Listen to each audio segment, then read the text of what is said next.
So let's learn it's a beautiful thing that it's connected to Yom Kippur. And Yom Kippur we read about the service of the Kohen Gadol on Yom Kippur. And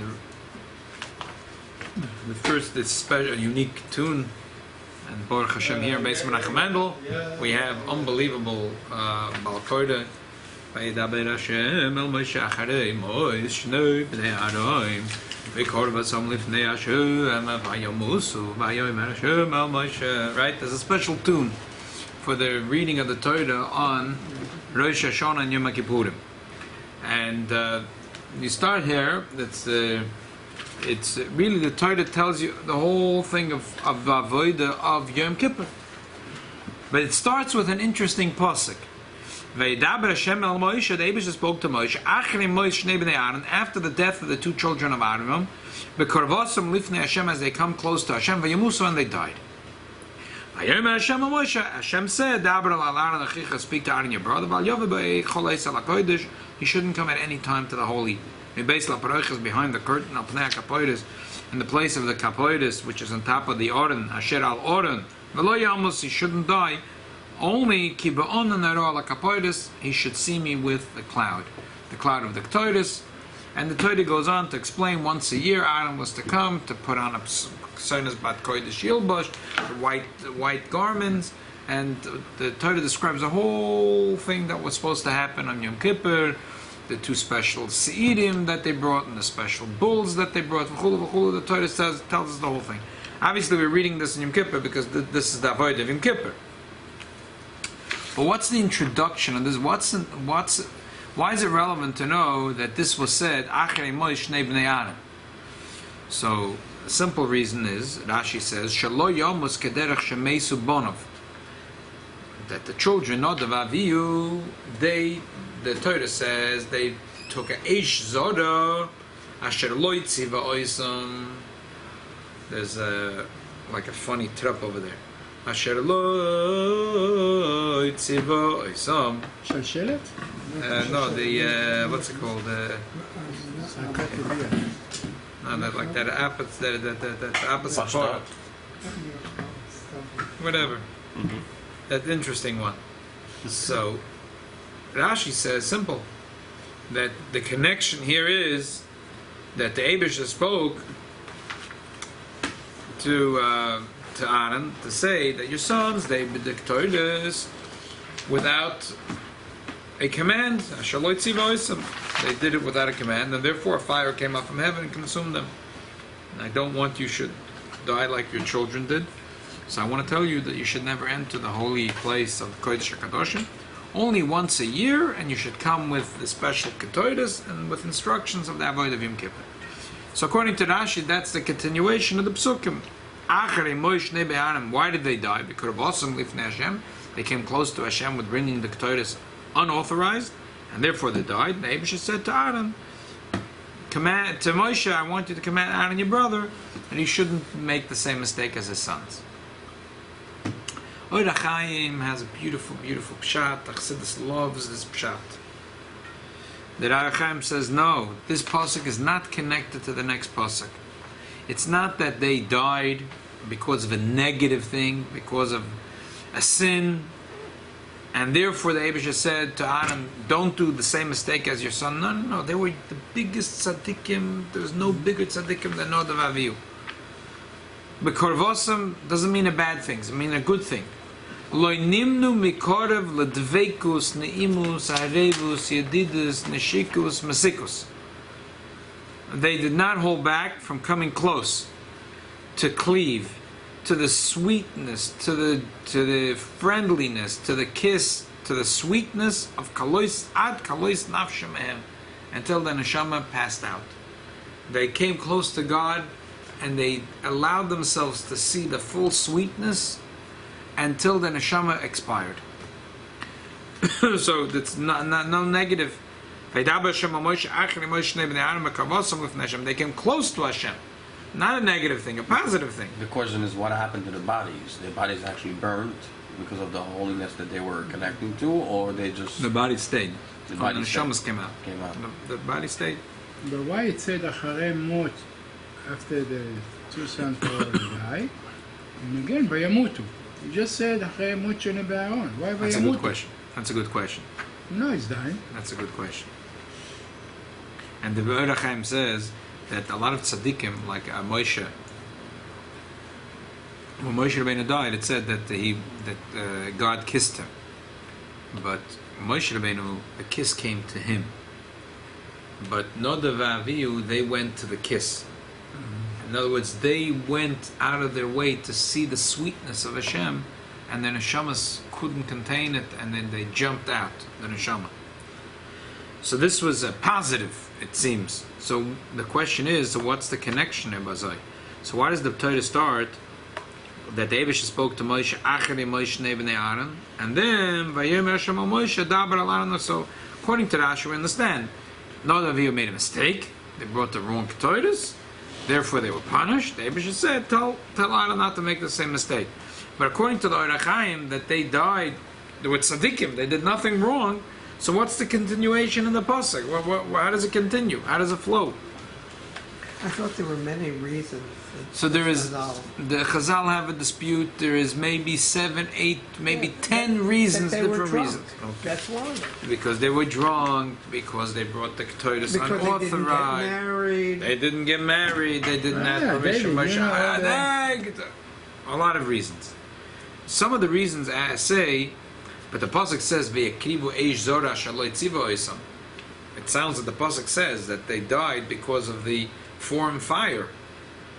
So that as we'll read it soon inside. Maybe so, because Dibra Torah b'Rishon Bnei Adam. It's the only way we understand why they got killed. Torah speak very simple to us. no, but How we will understand? according to the other opinions, that the Torah says clearly, it says that why did they die? It says vayikchu shnei bnei Aaron Nodav and Avihu ish machtosai. They took each a shovel. Vitnu b'meish. They put fire on the shovel. Vayisimu like Torahs. They put the incense on it. Vayikrivu lifnei Hashem. And they come close to Hashem. And they brought a eish zora, a foreign fire. Shalo yitziva oisam, which wasn't commanded. What is Zara? Well, maybe it wasn't. Their job is to put fire and to take this to sacrifice. No, it wasn't What's authorized. it? What did I ever say? The other commentaries say that this was not the sin. The Torah is just saying what happened. It wasn't the sin. The Torah says what happened. It But doesn't say that it's a sin. If it was ever chatu, it doesn't say it was a sin. But it's still everyone, all the Chazal, all the opinions of Chazal, everyone says that they sinned, and that's why they died. The question is, what was the sin? How big was the sin? Maybe they did multiple things. What was the main things? What was the kicker? What was the first? What was the last? What tipped the scales? But the Or HaChaim makes it sound no sin. These people were the greatest tzaddikim. Strange. It doesn't seem that way from the pasuk. The Rebbe says the truth is, but the Or HaChaim is right, because we find in the Parsha Shmini that Moshe comforts his brother, and he says, "Hu asher diber Hashem aleima b'kroi ve'akodesh." That God said, with the people that are close to me, I will be sanctified. That Moshe said to him, I said, Aaron, Ochi, Aaron, my brother, I knew God's home will be sanctified, but I thought it will be through me or you. But now I know that Nodav and Avihu are greater than me and you, because through them, God's house was sanctified. That's a good thing or a bad thing? It's a good thing, right? He's saying, Nodav and Avihu are holier than me and you. Moshe said, Nodav and Avihu is holier than me and you, than Moshe and Aaron. A positive thing, not a negative thing. You could learn it like this. The Welt says, because when God sees that great people, that there's no favoritism. You know, usually in governments, there's always some crooked stuff, shtick. You know, some people that are. Yeah, I know him. I know him before he became this. I have his number. I have his, so that when the people see that the Eibishter is medaktek on the tzaddikim kachut asayra, they see that the Eibishter doesn't. That it's not that the case that because tzaddikim are his buddies that you could go in and take what you want, and you take it free of charge. Okay. So they see that with the Eibishter, business is business. Yeah. By the way, our Trumpy also. I don't care about what you did for me before. What you could do for me now. Otherwise, get out. Oh. That's why Michael Cohen is after him. Because he didn't give him anything.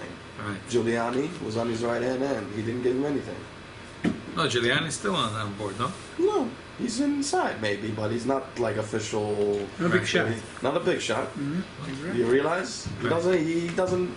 No favoritism. You can do the job. You can get it done for me. Then I'll take you. So Otherwise, it's good. Yeah, Okay. that's business. Okay, that's It good. means business. But that's a psabisla. Whatever. Pshat. Whatever. It says that they sanctified the Beis Hamikdash.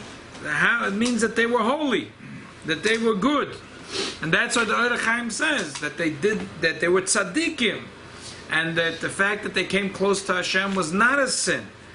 And Eish Zorah means it was a foreign fire, doesn't mean a bad thing. It means it was something unusual. Asher lo yitziva doesn't mean a bad thing. It means a good thing. Because we see that Moshe said that the Beis Hamikdash was sanctified through the Mishkan was sanctified. Okay, so the Rebbe says we have to understand, what does it mean the Beis Hamikdash was sanctified? What's sanctified? Yeah, the Kedusha came into the Mishkan. But sanctified, what's the word It sanctified? means that the Kedusha comes in. Oh, Yeah. okay. That we say the Kedusha came in because of Nodav Avihu. So obviously they did something good. They brought it down. So the shaila is, how did it work? What's the pshat? It's I like won the war when they got it. How old? I don't know. Nobody talked They- about it. They were not young. No, they were not young They were because not one young. of the opinions says that they didn't get married and that's why they got punished. Let me say it this way: when they say they brought it down, like for example, the tzaddik that the Elyon he taught the whole Chassidus, the Torah ben Nisna, right? And he passed away without teaching anybody.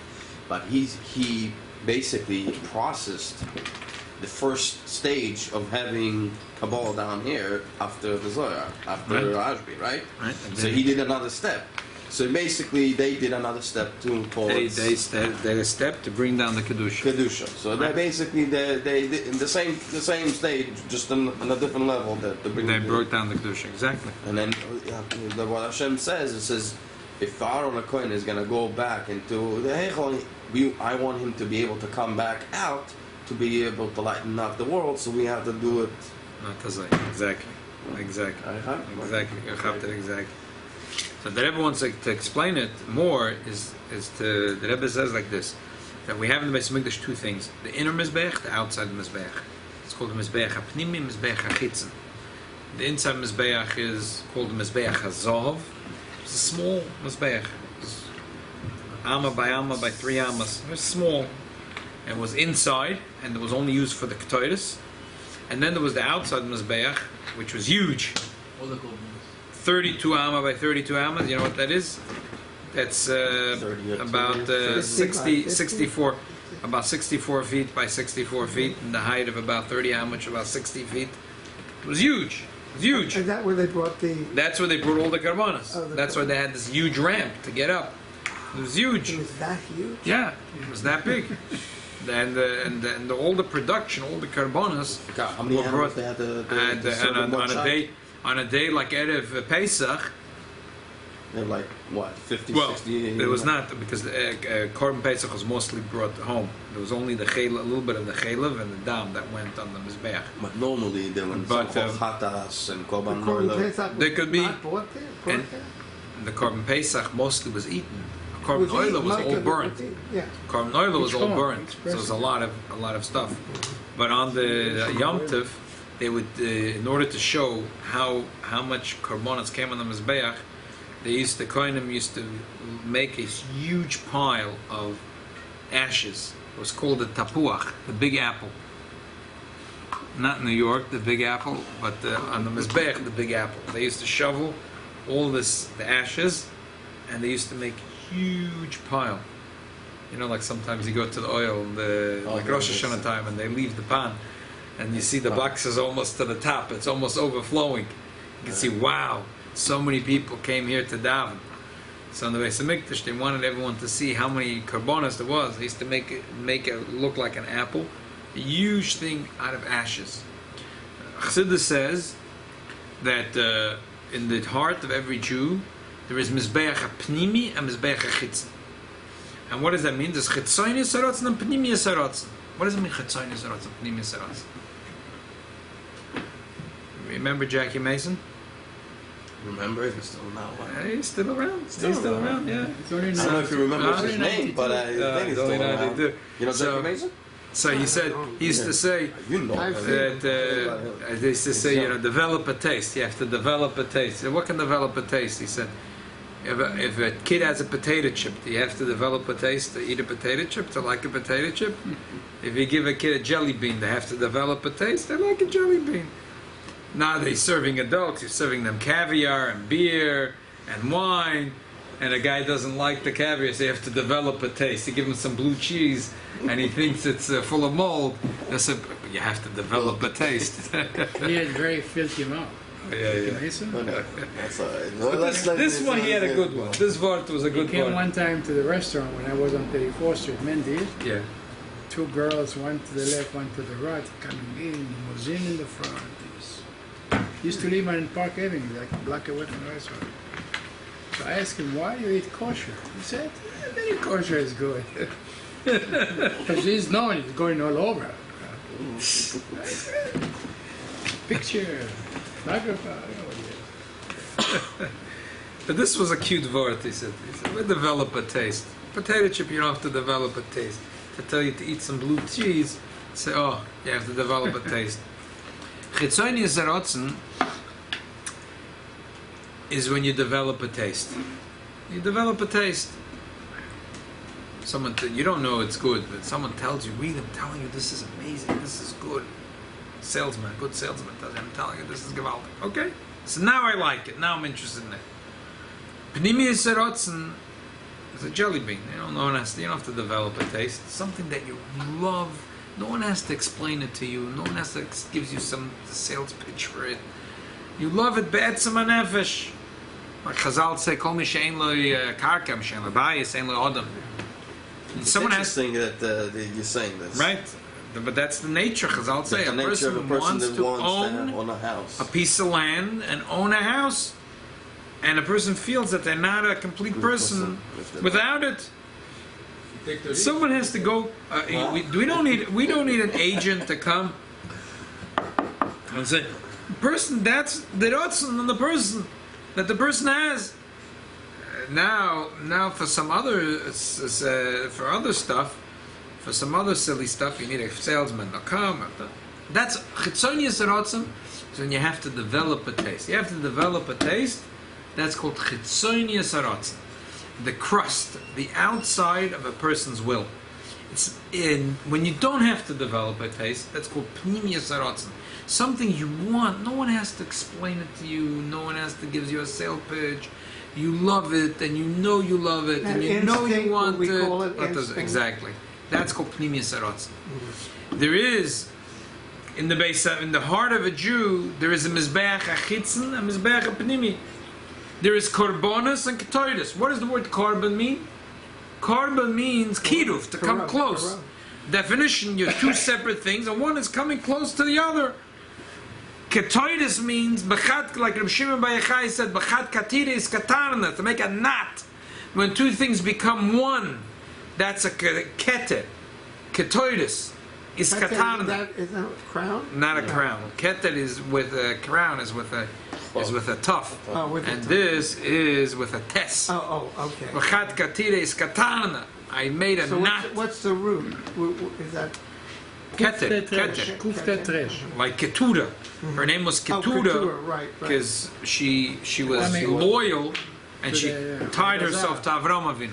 Right. There's other pshat, negative pshat, but there's positive pshat also. Keturis means to make a knot. So korbanos means that the Jew and the Eibush are two separate things, and the Yid brings a korban to come close to Hashem. That's in the Mizbeach HaChitzen. Where is the Yid one with Hashem? In the Mizbeach HaPnimi. In the Mizbeach HaPnimi, it's a knot. The Jew and Hashem is one, like a knot. It's a tied knot. In the Mizbeach HaChitzen, a person says, you know what? I'm going to dedicate my life, thought, speech, and action to Hashem. In the Pnimius of Mizbeach, it's a Yid is one with Hashem. And automatically, thought, speech, and action is dedicated to Hashem. That's the difference between, like it says, Yochanan and David. It says, Nefesh Yonison Nikshira Benefesh David. It was tied. It was tied. That's Ketoidus. So to summarize, you have Mizbeach in every Jewish heart has Mizbeach Chitzon and Mizbeach Pnimi. The outside is when you have to convince it, you'd say, you know what, put on tefillin is really good. Doing it if you help another Jew is really good. Davening, come close to Hashem is really good. That's Chitzonius Ratzon. Pnimius Ratzon, when a Jew loves it, you don't have to tell him, you don't have to explain it to him. He wants to do it, that's his whole passion in life. That's the difference of avoidance of korbanos. Korbanos is on the Mizbeach HaChitzon. You're coming close. Toiris is to become one with Hashem. So Nadav Avihu felt so close. The Eibusha didn't have to tell him. Shaloi Tziva Oisam is not a negative, it's a positive.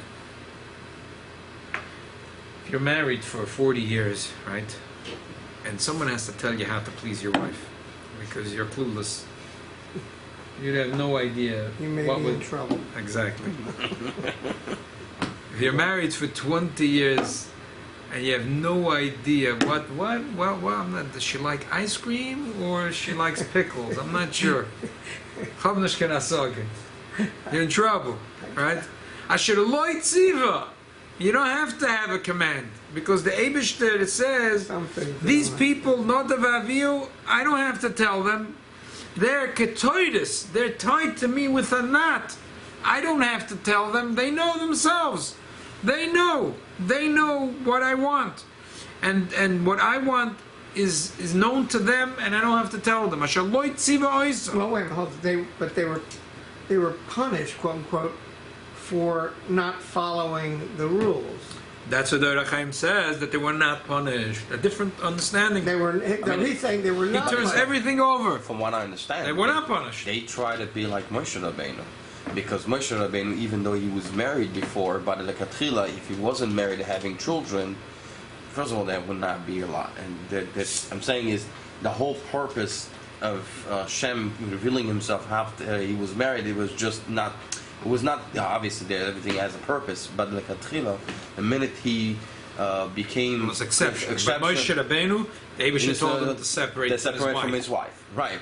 So they thought that that's part of the way. Maybe when it was not, there's no wrong and right on this. Right. But in some way, there's a level of closeness to Hashem that you cannot be with the wife, because when we did Kabbalas Matan Torah, you couldn't be 3 days without a wife. singular exception, but we did. Right. But before. But the Arma Forshim, the Takas say that was a Maveda, and it was a mistake.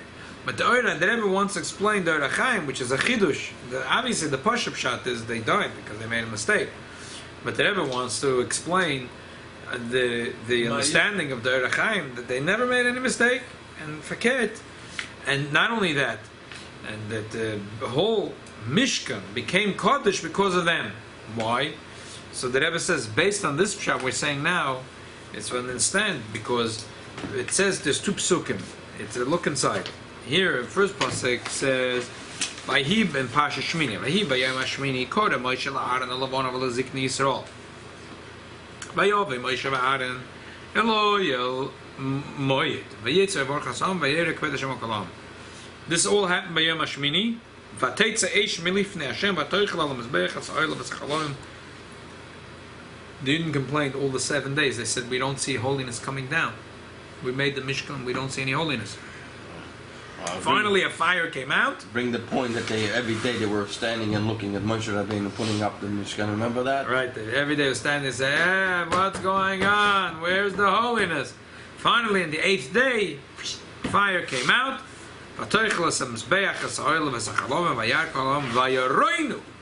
They were happy.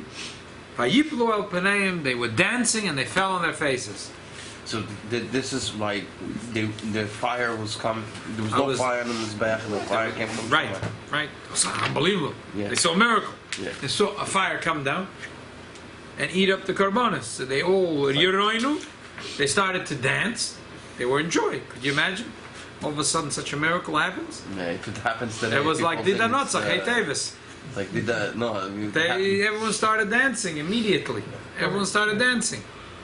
And they took so much l'chaim that they fell on their faces. I think that when it comes to that, if it happens today, the people are gonna think it's chayzarim on it. Like sichos. Yeah, It's almost like Shimshon and Gibor when the parents was outside and they saw the malach with fire going out. Right, exactly. Almost the same, exactly. same style. Right. Next pasuk says, "Vayikchu bnei Aaron nodav avihu ish machtose, vayitnu vahen eish vayasimu lo k'toyres." They each took their shovel, they put fire, and they put the k'toyres. Vayikrivu lifnei Hashem, and they came close to Hashem, and they brought eish zara, a foreign fire. Ashaloi tziva oisim, they didn't command, which again the Rebbe says means in a positive, not in a negative. It was so holy to them, they didn't have to command them. They did it on their own. A fire came out from God, and consumed them, and they died in front of the Eibishter. And Moshe said to Aaron, this is what God told me. And he said, the ones that are close to me, I will become holy. And Aaron was quiet. So, the Rebbe says that this is Malyusa, like the Ohr HaChaim says. It was a positive. It was a positive. Vateitze Eish, the first Vateitze Eish was, there was the Oila, there was the Mizbeach, and there were two separate things, and the holiness was not permeating in the Mizbeach. But when it came to Nodav Avihu, they brought the holiness into it was not anymore Kiduf, close. It was Kesher. It was a knot. They're the ones that tied the knot with Hashem. All the avodas they were doing till now was a command. They understood without a command. They felt the sweetness of Hashem without a command. So therefore, that revealed that the holiness was in them. They didn't need a commandment. So therefore, they made that the holiness should be permeated in the Beis Hamikdash, in the Mishkan. But maybe Moshe Rabbeinu, when he tell Aaron, B'Krovah Kadesh, Hashem told me, you want to be Menachem. Yeah, for sure. Yeah, for sure. You want to be Menachem. But he's not going to lie to him. He wants to be Menachem, that's true. He's not going to lie to him. True. He wanted to comfort him. But he wanted to tell him things that are true. So this brings us back to the original question, which is, the Rebbe asks, according to the Ohr HaChaim, what's the connection, the first and second parshios? According to Rashi, they sinned. And they brought the wrong ketores. The Rebbe said, I don't want you making the same mistake as your son. You do it the right way, every Yom Kippur, bring the right ketore. But according to the Ohr HaChaim, the first pasuk is no continuation. We say, fakir, they did a good thing. So how does it continue? What's the hemshech psukim? There's a lot of, if you go all over the world, the shluchim, it's an interesting thing. If you go somewhere far out, where there's no kosher establishment, no community, but there are people, religious people that go there for business.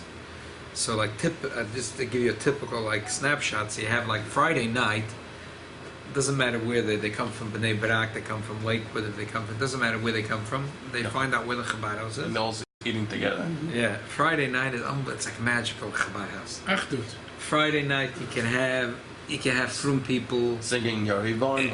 You have Yidden that are mamish Charedi, and then you have from the other side people that lo yoda, know nothing. So there's this expression the Gemara lo yoda my kol Rebbe. This guy doesn't know what Rebbe is saying. He doesn't know anything. So Rabbi Marlow, a friend of Larach, used to say, the olden days there was a guy who knew nothing. Lo yoda my kol Rebbe. Today there's a new one. Lo yoda my kol Rebbe. He knows nothing. He doesn't even understand what the Rebbetzin is saying. If they had those shackles from Kai to Israel, what attractions walk up our house? Some of them like the gefilte fish. That's it, just for unbelievable. Yeah, it's unbelievable. Yeah. Some of them are attracted for the gefilte fish. They don't have the same and food. The Chabad house is open for that. And it's free. You're not doing it for yeah, and you never know. But you never know what happens. Yeah. Because today I'm coming back from a bris, and the shliach says, wow, it's a couple of years ago, but this guy and this woman was so disinterested, she just did a favor to her boyfriend, and she would come for the meals. And she was She was She a used to daughter- come to the Chabad house. She was so unhappy coming to the Chabad house. She used to come dressed like Chava Fadachet. And not interested. Totally not interested. And she's a Flatbush girl too. It doesn't matter. No, She was it not matters. interested in I know a Judaism. story like that too. And that's you know very what? hard. Now they're frum and they're having children. They have a so that's the bottom line. Chabad house. That's the start. Friday night you have people that are mamish charedi, and then you have people that are totally disinterested, and everyone's sitting in the same place. They're eating and they're having he a good comes time. from a house Huh? that he never knew anything. This guy didn't get nothing. He didn't know. Unbelievable. He said it, and you could see it. He said, "I didn't even Nothing. know nothing." But you know what? There's a mazel Israelis have. Because Israelis, Because the Hebrew. when they become Balei Tshuva, they have an advantage that they know Hebrew. It's easier. Otherwise, you have to learn a whole new set of alphabet. Yeah, they my have, father- that's they why have, my father- they have a big advantage, Israelis. Back to the story. This Chabad house, there's a shliach. And Shabbos by day. A lot of times, like, who comes Shabbos by day to the Chabad? It's the more committed people. Guys that are going out to the beach and not coming, not wasting their day, 12 and 1 o'clock in the afternoon to come to Chabad house. If it's a free dinner Saturday night, they'll come. But Shabbos day, usually the people that are coming, they'll sit there in Chabad house There may not and be a learn. million Yeah, it's like that's typically Chabad house Friday night. You can get nice 150 people by day. Just about get a million. And these are the people, if you're lucky, people that are more committed, right? So there's a shliach. There was a fellow from Bnei Brak said, "Could he come?" I said, "Okay, fine." Came Friday night. That was quiet. Shabbos by day, it was just about a million. And this guy gets up. He says he wants to tell a story. So okay, shliach said, "No problem." So he says, I'm a businessman. I live in Bnei Brak. But and really, I came from a very frum family. But when I was young, I went away from Judaism. Ad kedei kach that he was dating a shiksa, and they were going to get married. So this was in 1978. But he was thinking, he had a feeling about it that he was a little anxious about tying the knot with this girl. So a friend said, there's an amazing rabbi. Anyone in the world can write him a letter, and you can write whatever you want in the world. If you're anxious about, getting married to this girl, why don't you write a letter to this rabbi? So he gave him the address, and this guy sat down. He wrote a whole letter, to this rabbi, and he got an answer. It was a few pages. What? A few pages. A few pages. The Rebbe didn't write so many. No, but in Lamed Ches there was still long answers that Oh, coming long out. answers. Yeah, a long answer that I'm explaining that why getting married to a non-Jewish girl is not good for him and not good for her, Yeah. and it's not good I for want them. that letter. He couldn't believe it. A person was going to spend the time, and he read the letter again and again and again, and he decided that he's breaking off with the girl. As soon as he broke off, he felt very good. So he realized that there's something here. When he broke off with the girl, he felt good. He started looking into Judaism again. The kid said he became frum. Ad kedei kach, he went back to yeshiva and he made a good shidduch with a girl from a Choshev family in Bnei Brak. And now they were married a couple of years, and he was learning in Kollel Dafka, and they had no children. So they went to doctors, and the kid said they came up with this thing that this woman can't have children. So he went to Rosh Yeshiva, another Rosh Yeshiva, and they went to asking for brachas. Gunish. So he said, 1 second, I became frum because of the Lubavitcher Rebbe. I write a letter to the Rebbe. He didn't want to tell his wife even. It was a time in Bnei Brak where so he Well, they didn't want still had the Coca-Cola sign, yeah, not the Chabad exactly. sign. So even the Coca-Cola was schwach in the Bnei Brak. If you come at night and you're hungry, I was once in Bnei Brak. I came at night and I was starving. nothing, everything is closed. I think, why Except is it closed? Itzkovich. It's closed. It's open. No. Ow. To eat. To eat next door. Yeah. Yeah. Okay. No. I was looking for a pizza shop. Oh, pizza shop, not. Ah, so Falafel, shawarma. So I was told. Then I have a cousin. It's his son-in-law, Rabbi Lando's son-in-law. So I came to his house. No, Bellinov? Yes. Okay. I have no choice. I'll go to eat my cousin's house. I just wasn't interested really. I said, "What happened?" He says, "No, my father doesn't want to have any hangouts in Bnei Brak. So if you can't have a pizza shop in Bnei Brak without Rabbi Lando's hechsher. But if you have your hechsher and you don't close by his curfew, whatever, 7, 8 o'clock, you lose your hechsher. So you hardly have the Coca-Cola. That was the old days. I'm talking. I was a boy then. I'm talking 25 years ago. 25 years ago, yeah. So you wrote to the rabbi? So he wrote to the Rebbe a letter. No answer. But the Pilip Loim, his wife got pregnant. Say this? His wife got pregnant. Wow. And 9 months go, and she had a baby, and it was a huge simcha. The family was like, and after the baby. How long had they been married? They've been married. The shliach didn't say, but he said for several years. Mm-hmm. So the woman and the baby, he went with his wife and the baby to the mother's house. Like in a lot of frum families, it's expected that the young mother will be by her mother. One of my daughters, when they gave birth, they came to us for a month, 2 months. Yeah, okay, you see? It's never happened. No. Amen. So the wife and the baby were there, and by the mother-in-law, and Baruch Hashem was a big simcha, and he's going back home to get some stuff. Comes to his apartment, and he sees a funny letter, a funny envelope, like very unusual envelope, like blue and red stripes, sticking out of his mailbox. Yeah, remember the Rebbe's, those are interesting letters that Rebbe used to do. And, You say Paravian on it. yeah. They didn't see them anymore. No, So he grabs the mail, he looks at it. It's from the Rebbe. He runs into his apartment, opens it up. It was dated mamish 9 months earlier. And the Rebbe said, I'm giving you a bracha, you should have a child. Wow. What? But then he sees on the stamp, on the thing, that, the stamp of when Last week.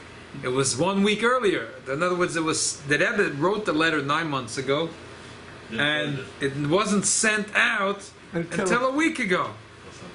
So strange. And then he realized then, and he gotten a letter in the building where he's living, sticking out an unusual letter from the Lubavitcher Rebbe and Bnei Brak 9 months ago.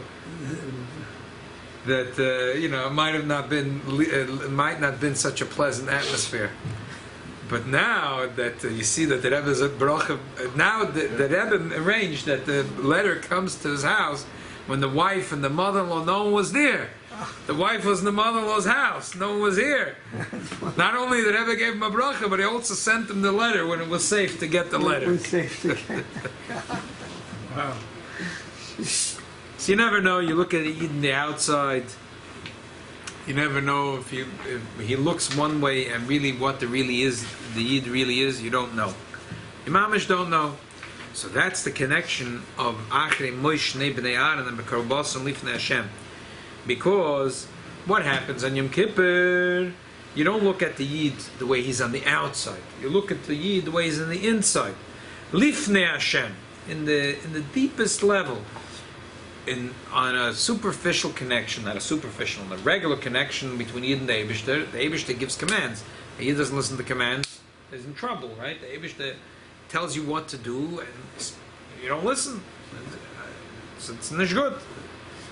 So it's a chutzpah. But on the deepest level, the neshama is always chavuka dvuka boch, is always connected to the Eibishter. And when a Yid reveals that part of the neshama that's always connected to the Eibishter, then the Yid is elevated to Lifnei Hashem, higher than Yud Kei Vavke. And from there comes Mechila, Slicha, V'Kapara for all the Chatoim. That's when Yom Kippur, when there's revealed this thing, all the sins are forgiven. And that's why Yom Kippur is so much associated, not so much with korbanos, but with ketoides. Because korbanos is, there is the Yid and there's the Eibush there, and they're getting close. And maybe a Yid is not getting close. The Eibush says to do A, B, and C, and the Yid is not doing it.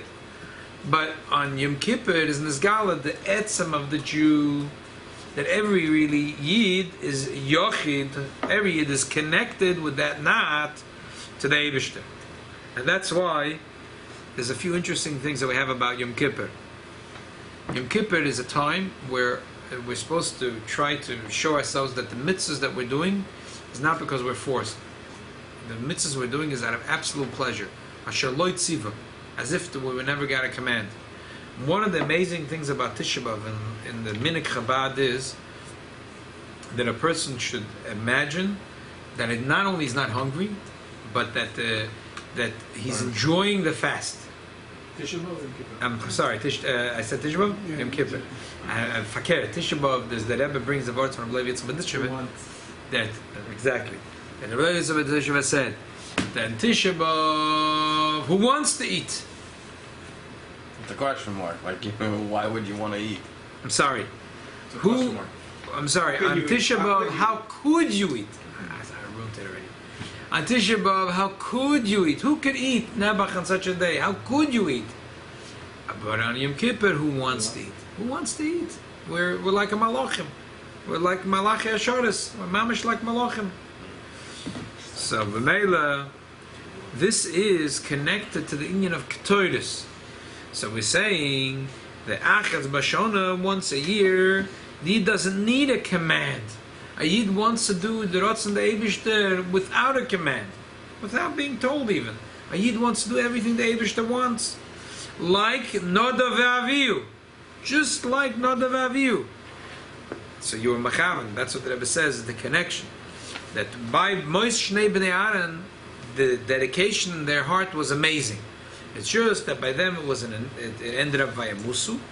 And David says, I don't want Vayamusu. I don't want Yamusu. I want that the Yid should get close to me on Yom Kippur, but Yid should live in a Shama Beguf, Ayichos Yama V'Shamim Toivas, to do his job in this world and to fulfill the mission of why the Neshama was sent into this world. Who was Aharon's wife? Elisheva. Elisheva. Who was her You parents? saw the one front. Her parents, they were all family. It's all Levi. It's all ever. Shevet Levi. Yeah, the Rebbe Mishpachas. Very close shidduch. Looks like they didn't have a problem. The Eivisha should help that this coming into this Yom Kippur, that Karvosam Lifnei Hashem, that we should feel the ketoides, we should feel the kesher, the strong kesher, the kesher of our neshama to the neshama to the neshama klolis, our neshama to the Eibishter, and we should feel the Lifnei Hashem. Mamela, anything that was lacking in last year should be totally For good. totally that when we're elevated to that Lifnei Hashem, everything, all the pagam, anything that was a blemish, everything was missing, is totally healed, completely healed. That everything should, whatever is lacking from last year, should be completely healed, and we should take the chayas that we get from this Yom Kippur, and in Mitzvah Hashem have a gewaldige year, a gemar chsim matoiva. Amen.